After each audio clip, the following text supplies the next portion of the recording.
even though you didn't play or start, the cameras still love to follow you around on the sideline. So I wanted to get your perspective on what it was like being back on the sideline, any conversations you might have had with Fitz after scores, and just how that overall experience went for you this past Sunday. Yeah, that was, obviously my first game not playing after being named the starter. But I think it was a good learning experience too. I think you can always learn if you're not playing, if you're playing also during practices, if you're getting reps, if you're not. I think you can always use those as learning curves. Adam? I guess the question South Florida has to is, how are you feeling? And what do you think the likelihood is that we'll see you this weekend? Yeah, I'm feeling good. I think that's a question for Coach Flo and for our head trainer. But yeah, as a competitor, you always want to, go out there and you want to be able to play. But Flo and our medical staff, I would say they have the best interest for us, and I would say they wouldn't put me out there if they felt like it'd be kind of harmful for myself. So just taking it one day at a time and trusting those guys. Hal? Tua, I'd like to ask you how the injury occurred. Was it one of those where you're following through on delivering a pass and hit someone's helmet, or was it some other way that it occurred? And there was one mention I saw that said that you came close to playing last Sunday, and in the end, obviously you did not. Is that accurate? Well, I got my hand dinged up when I tried to make a pass. But yeah, like I said, I wanted to play, but that was for the best of, me, and just looking for the longevity of everything. Just don't want to put myself in danger and kind of put the team at risk as well, with me being in there and kind of suffering with my thumb. So, kind of like I said, just taking it a day at a time, just trying to, get better with everything. And, Flo and our medical staff, they'll get us all right. Cam? Hey, Tua, I guess I'm just curious that when you get a injury in your throwing hand, you wonder if it's affecting your grip or your throwing. Like, how much does it impact both of those things for you? And have you had to adjust anything, during practices? Yeah, well, like I had to wrap my hand and just kind of getting used to the wrap and whatnot. But just other than that, I'm just trying to get into the rhythm again with some of the guys, and just continue to learn from Fitz, continue to learn from our coaches, and just try to work hard still. Southern? What's going on, Tua? I know sometimes when a player may have a bad game, you focus on bad, the film where you played bad. Also, do you think that you needed to watch a little bit more of maybe the Arizona game where you were having success? I did think that the throwing into coverage or throwing into tight windows maybe was a little bit over talked about a little bit, but during that game you were making contested throws. Do you need to see some of your success, self having success to kind of move forward and rebuild your confidence back up? If it, was it anything? I would say no. To really answer that question, it's a little difficult to look at your past success, because the teams that you're looking forward to playing are never usually the same, as far as personnel, as far as coverages, and if it is the same coverages, that's probably just variations of coverages. I would say if you're looking back at post film, it's usually things that you could work on. But yeah, for me, it's more so what, the team that we're going up against now, this week, what we can do against them. So yeah. Cunha? Hey, Tua, just curious, you mentioned you hurt your hand making a pass. Did you clip someone's helmet when that happened? And just kind of this week, you would have been playing Joe Burrow had he not gotten hurt, and had you, or if you were to play, kind of disappointed that matchup won't happen. Yeah, well, yeah, like I said, I got it dinged, in practice when I made a throw. But yeah, when I heard about Joe's injury, I reached out to him. I mean, injuries like that, they're never fun. Those are, you never wish that on anybody. So, I got to reach out to him, and I know he'd love to be able to go out there and compete against us. But that's tough, and I just sent him my prayers and whatnot, but I wish him the best as well. We got time for one more, Joe. Hey, Tua. Coach Flo said something earlier today that I thought was kind of interesting. He said, "I think once you think you're over the hump is when you go back under the hump." And sometimes he gives me these statements that make me really think, and it even kind of reminds me of Coach Saban a little bit. How does Coach Flo's messaging and the way he tries to keep the team focused and mentally in a right place kind of compare to your experience with Coach Saban? I would say it's a little difficult to compare the two. I have tremendous respect for Coach Saban, and I have tremendous respect for Coach Flo. But I mean, they're two different people, two different personalities. How they go about doing things, it's different. But I would say the way Flo gets his message out to us is, he says it, but then you can also see it through his actions. Being out there in practice, just the passion that he has for coaching us, and then also in our team meetings too. I was curious, how did Tua throw the ball today? How did he look with the little injury he's dealing through? He looked great. I mean, he's going to continue to get better day by day, but man, he just looked exactly the same whenever he picked up where he left off. Hey, I've been looking at some special teams figures a lot this week, and it blows my mind how close to the top the Dolphins are in almost every category, whether it's punt return, kick return, kickoff coverage, punt coverage. You guys are just getting it done in all phases of special teams. I'm wondering if there's any specific thing this year that you guys are doing that maybe you haven't seen in the past in your career, whether it's college or pros, that is producing on such a high level across all units of special teams?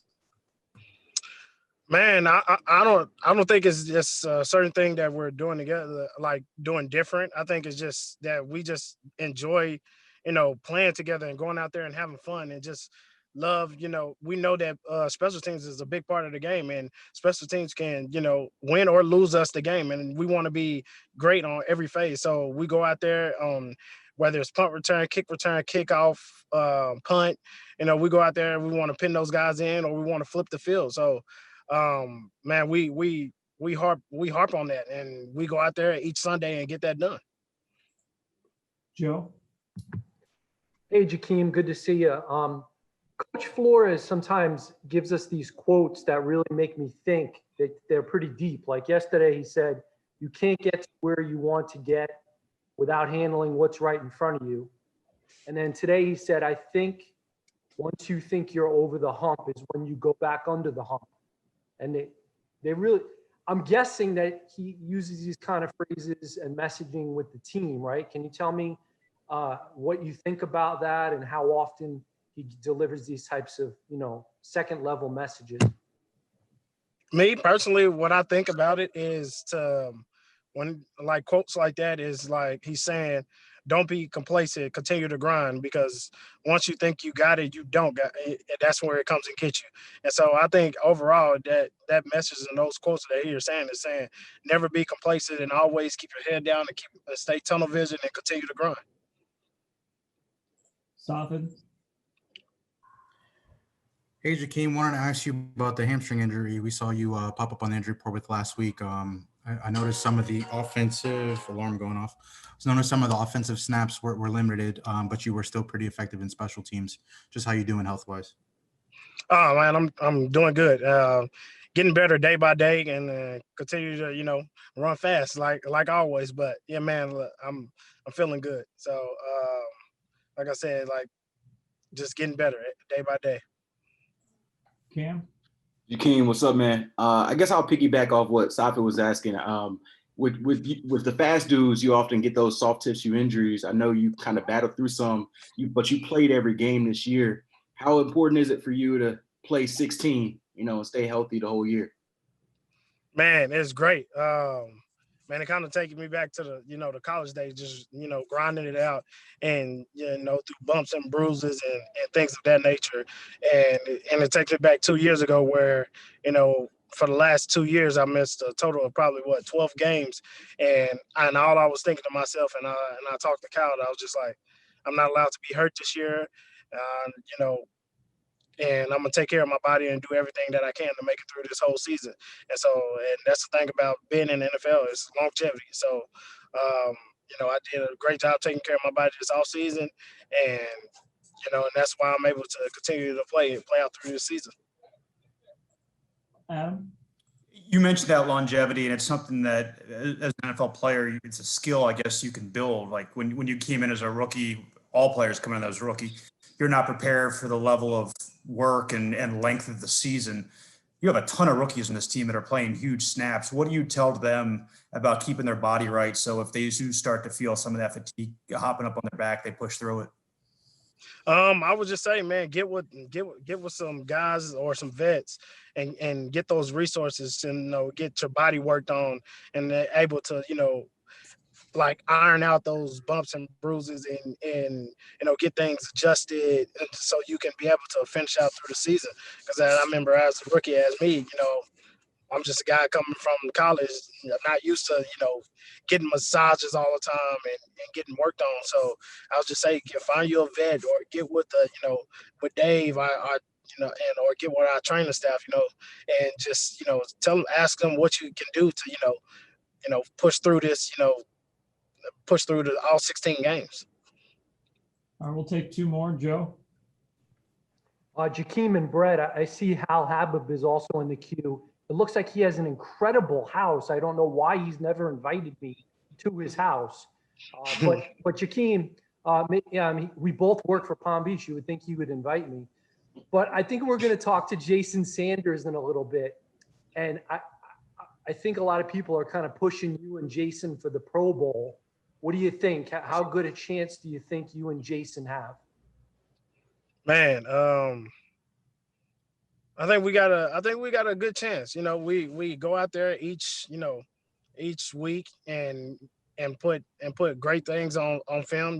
Jason's going out there and making kicks after kicks, and my job is to try to flip the field as best as I can and try to get better and do whatever I can to help the team get a W. And I feel like that's the first thing, and that's our first goal, is to do whatever we can do to help the team be successful. And so we harp on that, and I think we can definitely continue to do that, and we'll have a good shot at it. Hal? Jakeem, I see you're already in your car. You want to come over? I'm on the way home, man. No, seriously, a minute ago, you had talked about how you're doing a great job taking care of your body. And it got me wondering if you're doing anything differently dating back to last off season. Did you change anything in order to stay healthy this year? Oh yeah, most definitely. Like I get with John, do some dry needling, getting my back worked on, massage the hamstring, stay stressed out. I mean, it's a lot of things that I do different to stay healthy, just to earn out, like I said previously, just to earn out those bumps and bruises so that I can push through 16 games without missing a game here and there, or having little things come up that's nagging at me, and I'm not be able to go out there and be the fast, elusive guy that I am. I looked it up, and your career field goal percentage is better than Michael Jordan's career free throw percentage. So I'm wondering, what are your thoughts on my research there? The fact that that that information is kind of funny to me, but I don't know. I don't know how you can compare it though. You're comparing someone that's only done it for 3 years and somebody that's done it for a very long time. So I'm just happy where I'm at right now.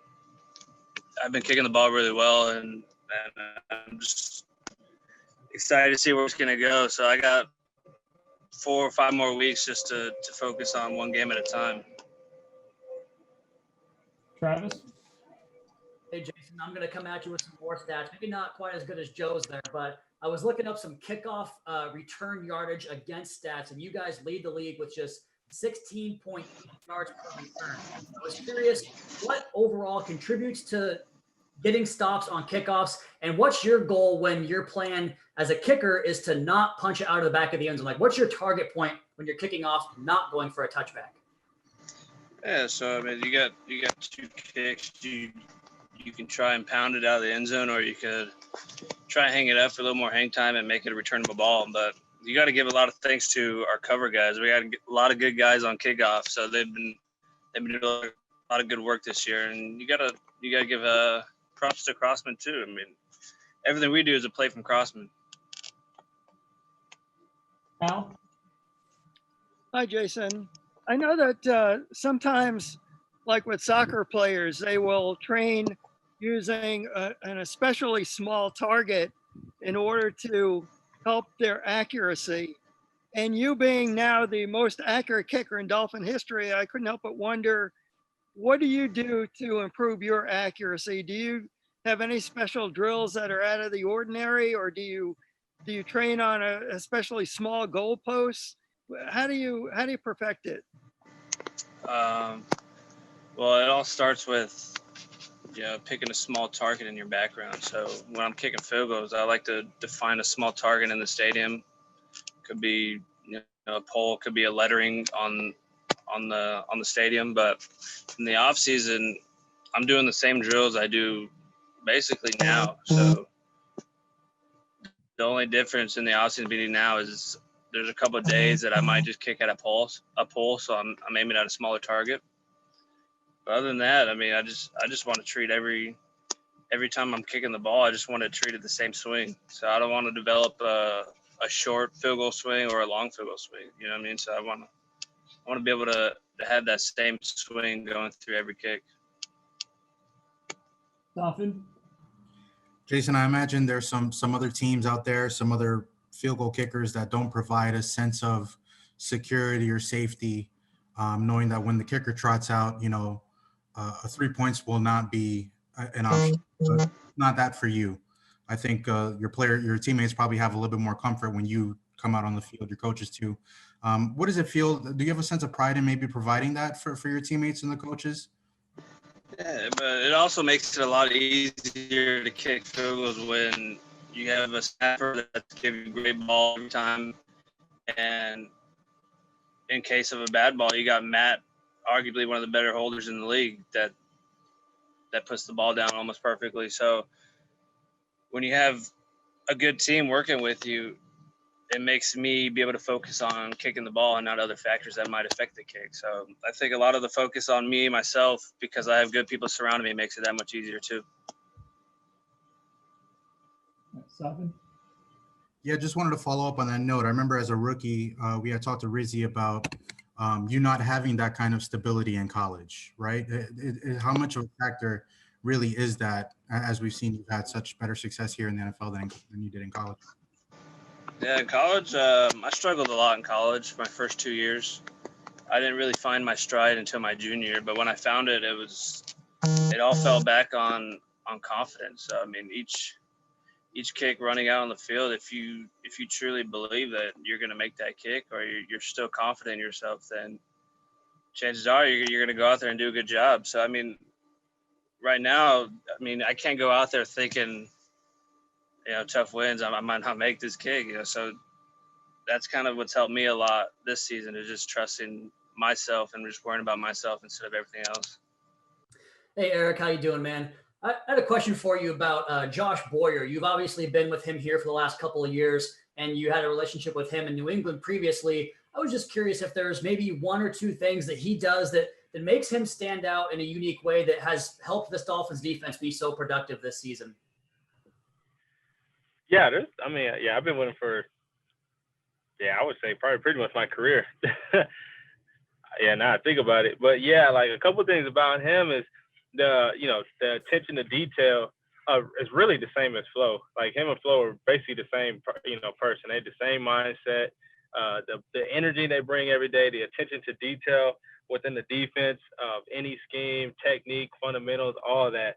So really, it's just the consistency of since, it would have been the spring, but, we just had training camp. But since training camp, just the details of, everybody's fundamentals, everybody, whatever the scheme is, like the fine things, and just kind of like consistently executing it. Hal? Eric, staying with that theme a little bit, you described what he's like in terms of his approach day to day. How would you describe his approach on game day and calling plays, calling formations? How do you describe that? Yeah, it's aggressive. He definitely has an aggressive mindset, which, I like it. I like being the aggressor instead of, being passive, kind of just, playing back. He wants to dictate what, the offense does. So, kind of have the defense kind of run the game. So with any team, doesn't matter. Like that's usually the game plan, be aggressive. Soften? I wasn't paying attention to the last question, but I had to ask about Nick Needham. I'm not sure if that was asked already. Somebody give me a yes, somebody give a no, anything. Nick Needham has obviously been a player that's developed a lot in the last 2 seasons, also with that pick on Sunday. What can you say about him as a player, the way he's developed over the last 2 years and what he does for you guys in that nickel role? He from last year, I never training camp. He was undrafted, and he was out there making plays kind of consistently against our offense. And now that kind of gets you on the radar. I'm like, all right, who is this guy? He's undrafted out of El Paso. Not gonna lie, when he first came in, he was overweight. He didn't move too well, but he kept making plays. And now, fast forward to now, he can play inside, outside. He always has like the tough task of whether it's covering like Crowder in the slot. I think this week Tyler Boyd's in the slot. He's a really good receiver. He's always up to it. So his development, he's a key piece of the defense. Josh? Eric, that's funny you brought up the overweight, because he admitted to that in training camp that he cut out fast food. So maybe that's something we should all do, man. Yeah, I got a question not about like the current team, but a couple weeks ago on Throwback Day, you wore those cleats, Jake Scott, DA. Did you know about Jake Scott before you got to the Dolphins? Like growing up around football, was that like someone you modeled, or was that someone you like learned about and studied when you got to this franchise? And if you could just speak on his impact on the Dolphins and you obviously to make those cleats. Yeah, no, it was someone I learned when I got signed here, and on our defensive wall in our defensive room, it's got no name defense, and it has Jake Scott, Dig Anderson. It has a couple. It's a small room, so it's like probably 4 or 5 guys. And so when I got here, I was like, no name defense, kind of like, what is that?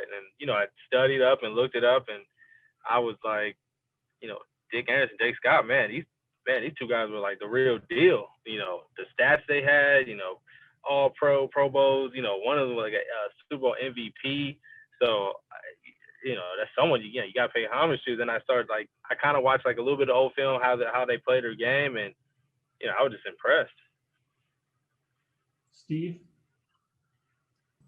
Eric, what do you make of the Bengals quarterback situation, and what sort of opportunities does that present for the defense this week? Yeah, he's a new guy, for this year, for playing wise. It's kind of sad what happened to, Joe Burrows. He was off to a really great start to his first year.